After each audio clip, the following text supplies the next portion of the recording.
გატანაც შეეძლო ჩაკვეტაძე მალევე დაბრუნდა. უოტფორდი 97 ჰეცუცე გადარჩა ქართველის ბოლო ტრავმა საბედნიეროდ არ აღმოჩნდა სერიოზული. გიორგიმ ტაიმ ნახევარი ითამაშა, თუმცა ჯერ სათანადო ფორმიდან ძალიან შორსაა.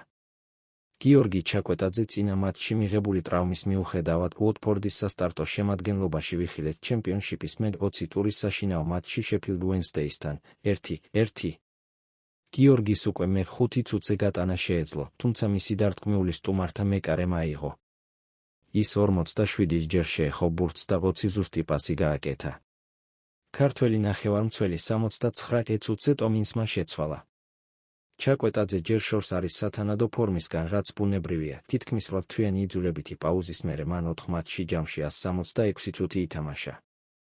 შეფილდი მე-17 წუთზე მაკნილმა დააწინაურა. 72 ჰეცუცე მასპინძლებს შეეძლოთ გათანაბრება, მაგრამ ლუზამ პენალტი ვერ გამოიყენა. უოტფორდი ბოლო ადგილოს ან გუნდთან შეფილდს -9 ქულა აქვს. მარცხს 97 ჰეცუცე გადაურჩა, შეცვლაზე შესულმა 20 წლის პორტუგალიელმა ფორვარდმა ვილალდო სემედუმ გაიტანა. უოტფორდს 20 თამაშის შემდეგ 28 ქულა აქვს და მე-11 პოზიციაზეა. გუნდი პლეი-ოფის ზონას 3 ქულით ჩამორჩება. 13 თებერვალს გიორგი ჩაკვეტაძე და კომპანია რექსემს ესტუმრება.